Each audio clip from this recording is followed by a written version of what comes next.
I Pankaj Kwatra welcomes you in my YouTube channel. आज के इस वीडियो में मैं आपके लिए फिर से एक बार एक नया कंटेंट लेकर आया हूं। नया उन स्टूडेंट्स के लिए जिन्हें 2024 में शॉर्ट एंड थ्योरी का सीबीएसई का एग्जाम देना है और 12th क्लास में स्टडी कर रहे हैं और अपनी प्रिपरेशन कैसे करें, बहुत सारे सवाल मन में आते हैं। तो आज वाला वीडियो उन सभी स्टूडेंट्स के लिए है जिन्हें एग्जाम देना है, प्रिपरेशन कर रहे हैं। आज के इस वीडियो में आपको पता लगेगा कि किस तरह के एमसीक्यू टाइप के प्रश्न आते हैं और प्रश्नों के साथ साथ उनके उत्तर क्या है। हो सकता है आपने कुछ पुराने प्रश्न पत्र इसी चैनल पर देख लिए हों। आज के वीडियो में कुछ नए प्रश्न हैं। इससे क्या होगा, आपकी प्रिपरेशन बहुत अच्छी हो जाएगी। जिस दिन एग्जाम होगा आपको किसी तरह की घबराहट, फियर, स्ट्रेस नहीं होगी, तनाव नहीं होगा, क्योंकि आपने पहले से ही पेपर का पैटर्न देखा हुआ है, किस तरह का पेपर आएगा और उत्तर भी मैं आपको इसी वीडियो में समझा दूंगा। सबसे बड़ी बात है कि आप आधा प्रश्न पत्र आधे घंटे में ही सॉल्व कर लेंगे। पूरे प्रश्न पत्र को सॉल्व करने में आपको 3 घंटे का समय मिलेगा। अगर आप आधा प्रश्न पत्र आधे घंटे में सॉल्व कर लेंगे तो बाकी का जो सफिशिएंट टाइम है आप सब्जेक्टिव टाइप क्वेश्चन के आंसर देने में लगा सकते हैं। सबसे बड़ी टिप्स तो ये है, बाकी बहुत सारी टिप्स आपको आगे जो है प्रश्नों के साथ साथ दी जाएगी। तो वीडियो को आपने एंड तक देखना है, कमेंट बॉक्स में कमेंट करना है। अगर आप इस चैनल पर नए हैं तो चैनल सब्सक्राइब करना है, लाइक करना है और कुछ और कंटेंट देखने के लिए इसी चैनल पर प्लेलिस्ट में आप शॉर्ट एंड की प्लेलिस्ट में देख सकते हैं। सभी टॉपिक्स के वीडियो आपको मिल जाएंगे। अगर आप टाइपोग्राफी पढ़ते हैं तो टाइपोग्राफी सब्जेक्ट के वीडियो भी आपको इसी चैनल पर मिल जाएंगे। ऑफिस प्रोसीजर एंड प्रैक्टिस के बहुत सारे वीडियोज है जो आपको इसी चैनल पर मिलेंगे। एम्प्लॉयबिलिटी स्किल की स्टडी भी आप कर सकते हैं। तो शुरू करते हैं main content, sample question with answers. My dear viewers, as you are watching on your screen, there is a shorthand English code number 825 class 12 session 2023-24 sample paper with answer key means answer भी हैं और question भी हैं। Maximum marks 60 हैं और आपको मिलेगा 3 hours का टाइम। और सबसे पहले हम जनरल इंस्ट्रक्शन पढ़ लेते हैं ताकि क्वेश्चन पेपर को सॉल्व करते समय किसी तरह की कोई भी असुविधा ना हो। The question paper is consist 24 questions. The part there are 2 parts, section A and section B. Section A has objective type question and section B contain subjective type question. Total question 24 हैं जिसमें से आपको 6 question compulsory हैं। First 6 question आपने करने हैं। बाकी के जो 18 क्वेश्चन हैं 6 + 11 आपने क्वेश्चन के आंसर देने हैं, यानी आपको कुल 17 क्वेश्चन के ही आंसर देने हैं। 18 में से आपने 11 क्वेश्चन करने हैं और 6 आपके कंपलसरी हैं। चलते हैं जो फर्स्ट पार्ट है ऑब्जेक्टिव टाइप क्वेश्चन, जिसमें आपको एम्प्लॉयबिलिटी स्किल के क्वेश्चन भी होंगे और मेन सब्जेक्ट के question. First question employability skill में से है, तो इसमें पहला प्रश्न जो है ये आपके सामने पहले प्रश्न के 6 पार्ट हैं जिसमें से आपको 4 के ही आंसर देने हैं। आपको मिलेंगे 4 मार्क्स। द फर्स्ट क्वेश्चन का पहला पार्ट जो है व्हाट इज सेंटेंस। सेंटेंस क्या होता है? Sentence is a group of words, एक शब्दों का समूह होता है which together express a complete idea, जिसमें एक कंप्लीट आइडिया होता है दैट हैज़ मीनिंग और उसका एक अर्थ होता है। तो अगर आप ये आंसर देते हैं तो आपको मिलेगा 1 mark. Next question, question number 1 part number 2, Meena is creative. Meena creative है, curious, active, flexible and adventurous है। She is interested in learning new things, नई चीज़ों को सीखने का उसको शौक है। Meeting new people and making friends, नए लोगों से मिलना, फ्रेंड्स बनाना। And likes visiting new places, नए स्थानों पर घूमने को वो लाइक करती है। Identify the personality trade she has, यानी वो किस तरह की पर्सनैलिटी है मीना की। आपका उत्तर अगर ओपननेस है तो आपको मिलेगा 1 मार्क। यहाँ आपके सामने प्रश्न भी है, उत्तर भी है, आपकी प्रिपरेशन हो रही है, फाइनल एग्ज़ाम आने वाले हैं तो आप उसकी स्टडी कर रहे हैं। आपके सामने प्रश्न और उत्तर, ताकि आप इस तरह के प्रश्नों के उत्तर देने के लिए तैयार रहें। और पिछले कुछ और पेपर भी इसी चैनल पर आपको मिल जाएंगे। अगर आपने लास्ट 3 ईयर्स के पेपर जो हैं क्वेश्चन पेपर सॉल्व कर लिए, समझ लिए, तो आपके लिए पास होना, बहुत अच्छे अंक लाना बहुत आसान हो जाएगा। First question part number 3, what is the shortcut की टू प्रिंट स्प्रेडशीट। स्प्रेडशीट को प्रिंट करने के लिए शॉर्टकट की, जिसे हम स्पीड की भी कहते हैं, वो क्या है? आपके सामने उत्तर है Ctrl+P। अगर आप एक साथ प्रेस करते हैं तो आपकी स्प्रेडशीट प्रिंट करने की शॉर्टकट की है, और यही उत्तर आपको दिलाएगा 1 mark. Next question number 4, first question का part 4, define a startup. Startup की आजकल बहुत चर्चा हो रही है। स्टार्टअप होता क्या है? स्टार्टअप इज अ कंपनी, ये एक कंपनी होती है that is in the first stage of its operation, जो अपनी संचालन की प्रथम अवस्था में होती है, उसको स्टार्टअप कहा जाता है। तो ये उत्तर अगर आप देते हैं तो आपको मिलेगा 1 mark. Next question number 1 part number 5, write the full form of UNEP। UNEP का पूरा नाम लिखेंगे, आपको मिलेगा 1 mark. UNEP means United Nations Environment Programme, correct. अब चलते हैं क्वेश्चन नंबर फर्स्ट का पार्ट नंबर 6। जैसे कि आपको पहले ही बताया, आपके सामने 6 फर्स्ट क्वेश्चन के 6 पार्ट हैं और आपको 4 के ही आंसर देने हैं। कहीं भी आपको उत्तर देने में असुविधा हो रही है, आप उस पार्ट को छोड़ सकते हैं। पहले प्रश्न का छठा भाग, what will you do to select an entire worksheet in spreadsheet. Spreadsheet में आप पूरी वर्कशीट को सिलेक्ट करना चाहते हैं तो आपको क्या करना होगा? To select an entire worksheet, click grey rectangle on the upper left corner of the worksheet. Worksheet के लेफ्ट कॉर्नर पर जो ग्रे रेक्टेंगल है उसको आप क्लिक करेंगे तो आपकी वर्कशीट सिलेक्ट हो जाएगी। अगर आप यही आंसर देते हैं तो आपको मिलेगा 1 मार्क। इसका शॉर्टकट की भी है, Ctrl+A से भी आप पूरी जो है वर्कशीट सिलेक्ट कर सकते हैं, लेकिन आपसे यहाँ जो है शॉर्टकट की नहीं पूछेगी, तो आपको पूरा ही उत्तर देना है। अब चलते हैं क्वेश्चन नंबर 2, सब्जेक्ट स्किल में से है आपके। यहाँ 7 क्वेश्चन है, 5 के ही उत्तर देने हैं। ये आपने इंस्ट्रक्शन साथ साथ पढ़नी है, तभी आपने आंसर देने हैं। और किसी भी तरह की असुविधा हो, आपके सामने चॉइस है, कोई भी 2 प्रश्न आप छोड़ सकते हैं। पहला प्रश्न दूसरे प्रश्न का पहला भाग है, dash vowel plus any other vowel. अगर डैश वावल आता है, कोई दूसरा वावल आता है, represent the angular sign of diphone. Diphone का एंगुलर साइन से रिप्रेजेंट करते हैं। Will be written according to the vowel. कौन से वावल के अकॉर्डिंग लिखा जाता है? तो यहाँ उत्तर आएगा फर्स्ट वावल के अकॉर्डिंग लिखा जाएगा। तो ये उत्तर आपको दिलाएगा 1 मार्क। दूसरे प्रश्न का दूसरा भाग, when there is a final vowel after W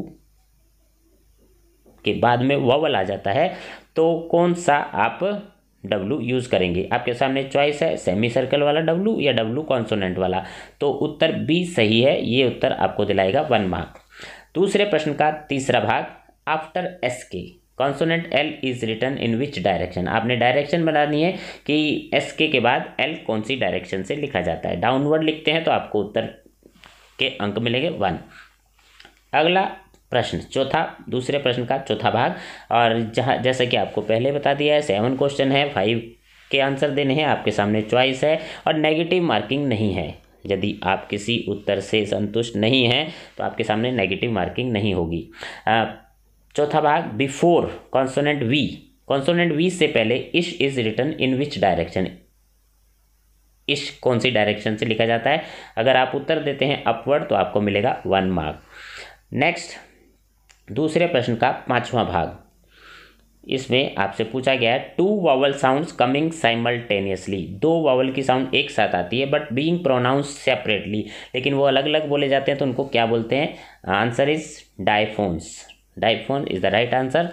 next question number 6, दूसरे प्रश्न का छठा भाग, the L will be written if it is preceded by a vowel. L से पहले वावल आता है और एंड फॉलोड बाय N, और उसके बाद N आ जाए तो कौन सा L यूज होगा? आंसर इज डाउनवर्ड L, और आपको मिलेगा 1 मार्क।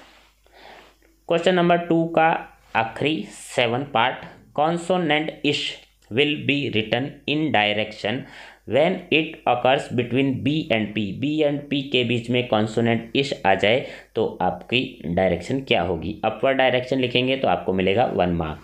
दूसरे प्रश्न का 7वां भाग, यहाँ समाप्त हुआ।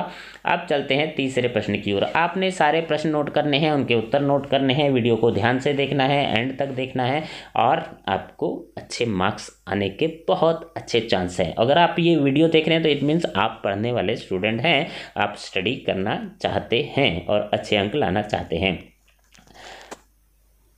तीसरे प्रश्न का पहला भाग आपके सामने, initial com is represented by light dot in the. Light dot जो इनिशियल कॉम के लिए यूज होता है शुरू में, कहाँ पर? In the beginning. अगर आप बिगनिंग लिखते हैं तो आपको मिलेगा 1 मार्क्स। तीसरे प्रश्न का दूसरा भाग, initial magna is represented by consonant M. Initial में मैग्ना जो है एम से रिप्रेजेंट होता है।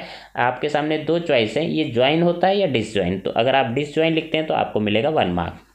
तीसरे प्रश्न का तीसरा भाग, grammalogues are also used oblique not used. 2 option है, प्रीफिक्स में ग्रामेलॉक्स यूज होते हैं या नहीं। अगर आप यूज लिखते हैं तो आपको मिलेगा 1 मार्क्स।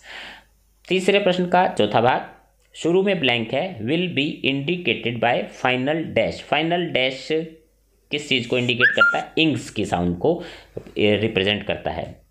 पांचवा प्रश्न, तीसरे प्रश्न का पांचवा भाग, mentality is represented by disjoining. Mentality किस तरह से रिप्रेजेंट होता है? किसको डिसज्वाइन करने से? Half length M and N hook को रिप्रेजेंट से मेंटेलिटी बन जाता है। और तीसरे प्रश्न का छठा भाग, यहाँ भी आपको 6 ही उत्तर देने हैं, कोई एक प्रश्न आप छोड़ सकते हैं। ज्वाइंट और disjoint L represent the sound of suffix. Suffix में ज्वाइंट और डिसज्वाइंट एल किस साउंड के लिए यूज होता है? एल वाई के लिए। जैसे फ्रेंडली वर्ड है तो वहाँ एल वाई। और सातवां प्रश्न, मिडियली द साउंड ऑफ इंग। मिडिल में इंग की साउंड किस तरह से रिप्रेजेंट होती है? स्ट्रोक द्वारा रिप्रेजेंट होती है। और ये था तीसरा प्रश्न। कुल 6 प्रश्न आएंगे 1 मार्क वाले, 30 क्वेश्चन, आपको 30 मार्क्स इनमें मिलेंगे। चौथा प्रश्न आपके सामने, चौथे प्रश्न का पहला भाग, ए short and contraction is consist of at least. एक शॉर्ट एंड के कॉन्ट्रैक्शन में कम से कम कितने स्ट्रोक होते हैं? 2 स्ट्रोक होते हैं। तो आप 2 स्ट्रोक लिखेंगे तो आपको मिलेगा 1 मार्क। अब चलते हैं चौथे प्रश्न का दूसरा भाग आपके सामने स्क्रीन पर। सभी प्रश्नों को आपने नोट करना है, उनके उत्तर नोट करने हैं और हो सकता है इनमें से काफ़ी सारे प्रश्नों के उत्तर आपको पहले से ही आते हों। जो प्रश्न नहीं आते, सबसे पहले सबसे ज़रूरी चीज़ है जो आपको ये पता लग रही है कि किस तरह के प्रश्न CBSE दे सकती है। अब दूसरा भाग, द आगे ब्लैंक है, contractions are formed by omitting the middle और फाइनल स्ट्रोक। किस तरह के कॉन्ट्रैक्शन बनते हैं जिसमें मिडिल और फाइनल स्ट्रोक ओमिट होता है? तो जनरल कॉन्ट्रैक्शन होते हैं। ये उत्तर आपको 1 अंक दिलाएगा। चौथे प्रश्न का तीसरा भाग, million. Million is represented bye.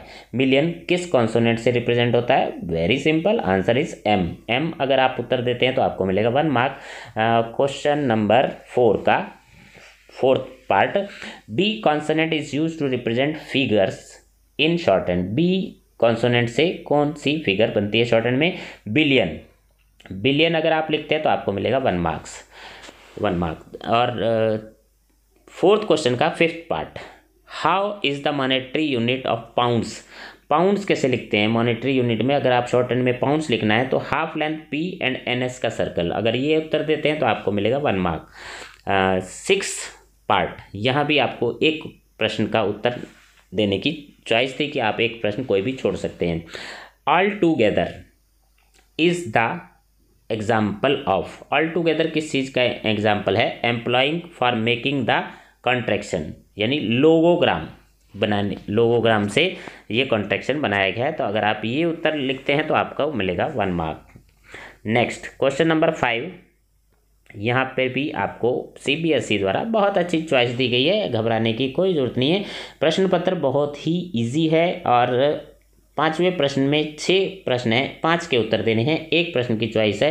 Total आपको 5 मार्क्स मिलेंगे, यानी 30 मार्क्स 1 मार्क्स वाले क्वेश्चन। अगर आप 30 क्वेश्चन के आंसर देने में हम इमेजिन कर लेते हैं कि आपको 1 मार्क वाले 1 प्रश्न का उत्तर देने में 1 मिनट लगता है, तो 30 क्वेश्चंस के आंसर आप 30 मिनट में दे लेंगे या 35 या 40 मिनट्स में। आपके पास 3 घंटे का समय है और बाकी आपके पास जो अंक बचे हैं 30 मार्क्स के लिए आपके पास बहुत अच्छा सफिशिएंट टाइम रहेगा, और लेकिन आपने 1 मार्क वाले क्वेश्चन में ज़्यादा समय नहीं लिया। तो 5वां प्रश्न आपके सामने, उसका पहला भाग, upward R and circle S represents in monetary units. Upward R और एस का सर्कल मॉनेटरी यूनिट में किस के लिए रिप्रेजेंट होता है? रुपीज़ के लिए। ये उत्तर आपको दिलाएगा 1 मार्क।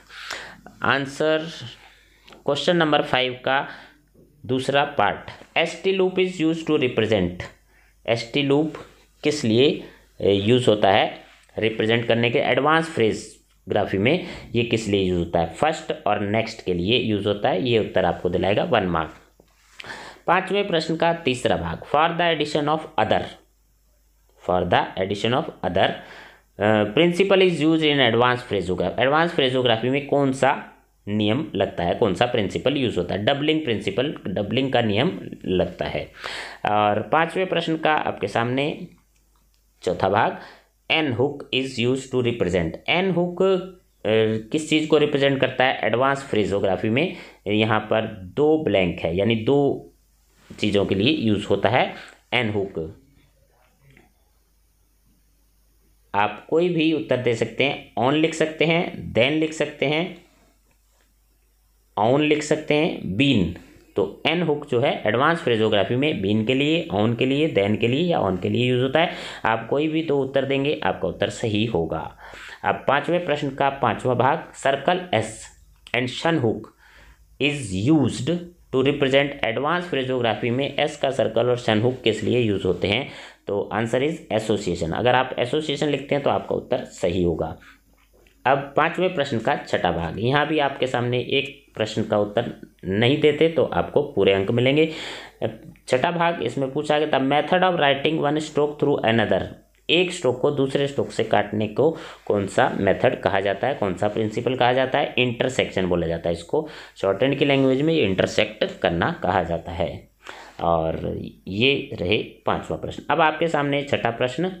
छठे प्रश्न में भी फिर आपको चॉइस है। आपके सामने छठे प्रश्न में 6 भाग हैं और आपको 5 के ही उत्तर देने हैं। हर जगह आपके सामने चॉइस है, चॉइस को ध्यान में रखते हुए उत्तर दें। किसी तरह की मन में घबराहट नहीं होनी चाहिए, और फियर रहेगा, डर रहेगा तो फिर आप पेपर नहीं दे पाएंगे। और अगर आप सैंपल प्रश्न पत्र से तैयारी कर रहे हैं तो आपकी तैयारी बहुत अच्छी हो रही है। और वीडियो के कमेंट बॉक्स में कमेंट करना ना भूलें, वीडियो आपको कैसा लगा, आपकी प्रिपरेशन कैसी रही। किसी भी प्रश्न का उत्तर, किसी अन्य प्रश्न का उत्तर जानना हो तो कमेंट बॉक्स में आप कमेंट कर सकते हैं। किसी भी टॉपिक से रिलेटेड, कोई भी शॉर्ट हैंड से रिलेटेड आपको वीडियो 12th क्लास के देखनी है तो इसी चैनल पर उपलब्ध हैं।